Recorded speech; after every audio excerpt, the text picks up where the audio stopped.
Hello friend, welcome to my YouTube channel. I am Swatantra Patel और आज हम आपको केमिस्ट्री पढ़ाएंगे। केमिस्ट्री में आज हम लोग क्लास 12 के फर्स्ट लेसन सॉलिड स्टेट के एक टॉपिक के बारे में देखा जाएगा। तो चलिए शुरू करते हैं। तो उस टॉपिक का नाम है धातु न्यूनता दोष। आज हम लोग मेटल डेफिशिएंसी डिफेक्ट को देखा जाएगा। तो सबसे पहले ये हम लोग जान ले कि ये किस टॉपिक के अंतर्गत आता है। तो ये जो टॉपिक है डिफेक्ट इन सॉलिड के अंतर्गत आता है। इस टॉपिक में हम लोग जो भी टॉपिक था बाकी सब देख लिए, लास्ट टॉपिक हमारा बचा हुआ है। तो डिफेक्ट इन सॉलिड में नॉन स्टोइकियोमेट्री डिफेक्ट आता है और नॉन स्टोइकियोमेट्री डिफेक्ट दो तरह का होता है, मेटल एक्सेस डिफेक्ट और मेटल डेफिशिएंसी डिफेक्ट। तो बाकी टॉपिक हम लोग देखा जा चुका है, बस यही बचा है। तो आज हम लोग इसको देखते हैं। तो थोड़ा सा मैं आपको रिविजन कर देता हूं जो पिछले टॉपिक में मैंने पढ़ा चुका है कि ठोसों में जो दोष होता है वो जो है दो तरह का होता है, इलेक्ट्रॉनिक दोष और परमाणुिक दोष, एटॉमिक डिफेक्ट और इलेक्ट्रॉनिक डिफेक्ट। एटॉमिक डिफेक्ट जो होता है दो तरह का होता है, पॉइंट डिफेक्ट और लैटिस डिफेक्ट। सब मैंने बता चुका है, बस थोड़ा सा रिवीजन में कर रहा हूं शॉर्ट में। और जो पॉइंट डिफेक्ट होता है वो दो तरह का होता है, एक स्टोइकियोमेट्री दोष और एक नॉन स्टोइकियोमेट्री दोष डिफेक्ट।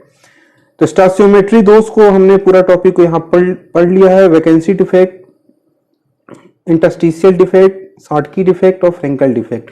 आज बारी है नॉन स्टोइकियोमेट्री दोष में, जिसमें हम लोग मेटल एक्सेस डिफेक्ट जिसमें एफ सेंटर आया था वो वाला टॉपिक हम लोग पढ़ लिए हैं। आज हम लोग मेटल डेफिशिएंसी डिफेक्ट पढ़ा जाएगा। तो ये हमारा आज पढ़ लिया जाएगा, तो पूरा टॉपिक हमारा ये खत्म हो जाएगा। तो चलिए शुरू करते हैं। तो आज हम लोग देखेंगे मेटल डेफिशिएंसी डिफेक्ट। तो सबसे पहले हम जानते हैं कि यह दोष कैसे क्रिस्टलों में पाया जाता है। तो इस प्रकार का दोष प्रायः उन धातुओं के यौगिकों में पाया जाता है जो परिवर्तनशील संयोजकताएं प्रदर्शित करती हैं। ध्यान समझिएगा, यह धातुओं के ऐसे यौगिकों में पाया जाएगा जो परिवर्तनशील संयोजकताएं प्रदर्शित करेंगी। जैसे आप आयरन देख लीजिए, आयरन +2 के रूप में भी रहता है और +3 के रूप में रहता है। आप इसको फेरस और फेरिक कहते हैं। कॉपर +1 के रूप में भी रहता है और 2 के रूप में रहता है। तो ऐसे यौगिकों के जो क्रिस्टल रहेगा उसमें इस तरह का धातु न्यूनता दोष पाया जाएगा। तो ये कंसेप्ट एक आप दिमाग में बैठा लीजिए। और दूसरा कंसेप्ट क्या है कि इस प्रकार के यौगिकों में जो ये दोष होता है, दोष उत्पन्न होने के बाद जो है नंबर ऑफ जो एनायन है वो अधिक होता है नंबर ऑफ केटायन से। एनायन का मतलब क्या होता है? माइनस। केटायन का मतलब क्या होता है? प्लस। प्लस वाला मतलब यहां पे प्लस वाला जो हिस्सा रहेगा वो कम रहेगा और माइनस वाला ज्यादा रहेगा। अच्छा, प्लस वाला जो होता है उसे हम क्या कहते हैं? मेटल। जो प्लस होते हैं, संयोजकता प्रदर्शित करते हैं, उसे हम लोग मेटल कहते हैं, धातु कहते हैं। तो यहां धातु कम हो गया, इसीलिए इसको हम लोग क्या कहें? धातु न्यूनता, मेटल डेफिशिएंसी डिफेक्ट कहते हैं। आप समझ गए होंगे क्यों इसको मेटल डेफिशिएंसी डिफेक्ट कहते हैं। क्योंकि इसमें जो रिजल्ट हमको प्राप्त होता है इस दोष के फलस्वरूप, उसमें जो है जो केटायन है उसकी संख्या कम हो जाती है एनायन की संख्या में। अच्छा, जब केटायन और एनायन की संख्या एक दूसरे के बराबर नहीं रहती है तो इसी तरह के डिफेक्ट को हम लोग क्या कहते हैं? Non stoichiometry defect. देखिए सारा टॉपिक आपको समझ में आता जाएगा। अब कोई पूछ सकता है कि ये नॉन स्टोइकियोमेट्री डिफेक्ट क्यों है? धातु न्यूनता दोष, मेटल डेफिशिएंसी डिफेक्ट। तो आप बता सकते हैं ये इसलिए है क्योंकि इसमें number of anion not equal to number of cation. ये कैसे एनायन और केटायन बराबर नहीं होते? तो एक यहां पे मैं आपको समझा रहा हूं। जैसे धातु न्यूनता दोष कैसे उत्पन्न होगा, तो अब मैं बना रहा हूं एक यहां पे A+B- क्रिस्टल की एक संरचना बना रहे हैं, A+B-, यहां B-,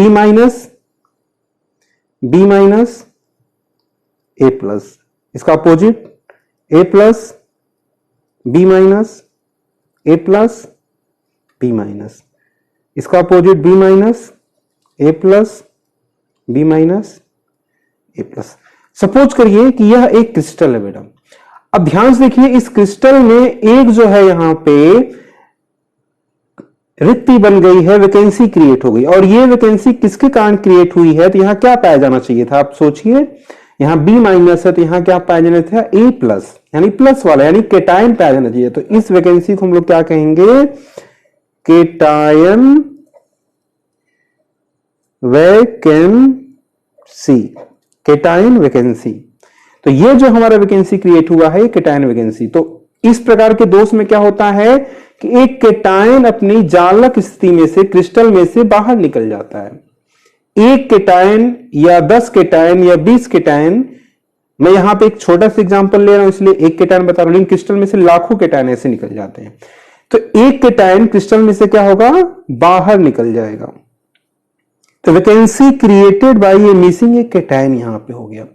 तो यह इस प्रकार का दोष कब होता है कि जब क्रिस्टल में से एक केटायन बाहर निकल जाता है और केटायन वैकेंसी क्रिएट हो जाती है। अच्छा, अब आप यहां देखिए, क्रिस्टल में हमारा धनायनों का जो अनुपात वो बिगड़ गया, क्योंकि एक धनायन निकल गया। अब आप धनायनों का अनुपात अगर गिनेंगे, जो प्लस वाला है वो कितना है, 1 2 3 4 5 6 7 यानी 7, और माइनस वाला गिनेंगे तो 1 1 2 3 4 5 6 7 8। तो यहां पे जो धनायन और ऋणायन है उसका अनुपात बराबर नहीं है, इसीलिए इस प्रकार के क्रिस्टल को हम क्या कहते हैं, नॉन स्टोइकियोमेट्री। लेकिन चाहे वो स्टोइकियोमेट्री डिफेक्ट हो चाहे नॉन स्टोइकियोमेट्री डिफेक्ट हो, मैंने आपको बताया था कि दोनों प्रकार के डिफेक्ट में जो क्रिस्टल होता है वो विद्युत उदासीन होता है। विद्युत उदासीन होता है यानी इसमें धनायनों और ऋणायनों का, जो धनायन और ऋणायन आयनों का अनुपात अंतर रहेगा, लेकिन अंदर इलेक्ट्रॉन या कुछ इस तरह की व्यवस्था हो जाएगी, वो विद्युत रूप से उदासीन हो जाएगा। तो यहां पे पाए क्या, अब देखिए कैसे ये करेगा, अगर माइनस की कमी होती है तो इलेक्ट्रॉन आ जाता है, लेकिन यहां प्लस की कमी है तो होगा क्या, जैसे मान ली Fe+2 है तो Fe+3 है, कापर +1 के रूप में है, सपोज करिए कापर था, निकल गया +1 के रूप में, सारा +1 के रूप में था, तो यहां पे क्या आएगा, एक ऐसा कापर आ जाएगा जो 2 के रूप में, जिसकी जो संयोजकता है 2 होती है। तो यहां पे कैसे ही हो जाएगा, तो A+2 के रूप में यहां आ जाएगा। तो यहां पे A+2 के रूप में यहां पे आपका क्रिस्टल, यहां पे क्रिस्टल में जो है धातु आ जाएगा। तो इस तरह से ये बैलेंस है, क्योंकि यहां पे एक सारे पास एक एक है और यहां पे एक एक्स्ट्रा है, तो 7 + 1 क्या हो जाएगा, 8। तो 8 बराबर हो जाएगा, ये विद्युत रूप से उदासीन हो जाएगा। तो यह दोष कब उत्पन्न होता है, यह दोष उस समय उत्पन्न होता है जब एक धनायन जो होता है अपनी समान चालक स्थिति में अनुपस्थित होता है, वो बाहर निकल जाता है, और पूरे क्रिस्टल की विद्युत उदासीनता बनाए रखने के लिए एक जो है उच्च ऑक्सीकरण अवस्था वाला निकटवर्ती धातु आयन आकर इस आवेश को क्या करता है, संतुलित करता है, ताकि क्रिस्टल विद्युत रूप से उदासीन बना रहे। तो आप समझ गए होंगे धातु न्यूनता दोष। अच्छा, इसमें से जब निकल गया तो इसलिए इसकी डेंसिटी क्या हो जाती है, कम हो जाती है। तो इस प्रकार के दोष में पूछता है क्वेश्चन, घनत्व क्या होता है, तो जो डेंसिटी होती है, घनत्व जो होता है वो डिक्रीज हो जाती है। क्यों, क्योंकि ये निकल गया, जब निकल जाएगा तो डिक्रीज हो जाएगी। इस एग्जाम्पल क्या है इसका, FeO, जो भी Fe वाले यौगिक रहेंगे, FeS, ठीक है ना, NiO और कॉपर वाले जो यौगिक रहेंगे, ये इसके एग्जाम्पल। तो ये टॉपिक आपको समझ आ गया होगा। तो मैं फिर से इसके लिए एक नोट्स बनाया है, आप नोट्स का जो है स्क्रीनशॉट ले लीजिएगा, और मैं समझा भी दे रहा हूं। तो यहां पे जो टॉपिक हमारा है, देखिए धातु न्यूनता दोष, मेटल डिफिशिएंसी डिफेक्ट है, और ये कब इस प्रकार के यौगिकों में क्या होता है, नंबर ऑफ एनायन जो होते हैं वो अधिक होते हैं नंबर ऑफ केटायन से। तो इसलिए जब केटायन कम हो जाएगा, यानी केटायन क्या होता है, धातु होते हैं, जो भी प्लस वाले होते हैं, धातु किसे कहते हैं, जो इलेक्ट्रॉन त्याग करके धनायन बनाते हैं उसे हम धातु कहते हैं। तो ये धातु की कमी हो गई, इसलिए धातु न्यूनता दोष इसे हम कहते हैं। तो देखिए यह दोष उस समय उत्पन्न होता है जब एक धनायन अपनी समान चालक स्थिति में अनुपस्थित रहता है। देखिए यहां पर एक धनायन है, ये अनुपस्थित है, vacancy created by A missing cation, और उच्च ऑक्सीकरण अवस्था में स्थित एक निकटवर्ती धातु आयन आवेश को संतुलित करता है। देखिए यहां पर A+2 के रूप में आ गया है, यहां दिखाई नहीं दे रहा होगा आपको, A यहां पे +2 के रूप में यहां आ जाएगा, बाकी जगह A+1 के रूप में है। तो निकटवर्ती धातु अपने आवेश को संतुलित करता है ताकि क्रिस्टल की विद्युत उदासीनता बनी रहे। ये क्यों आता है, ताकि क्रिस्टल विद्युत उदासीन हो जाए।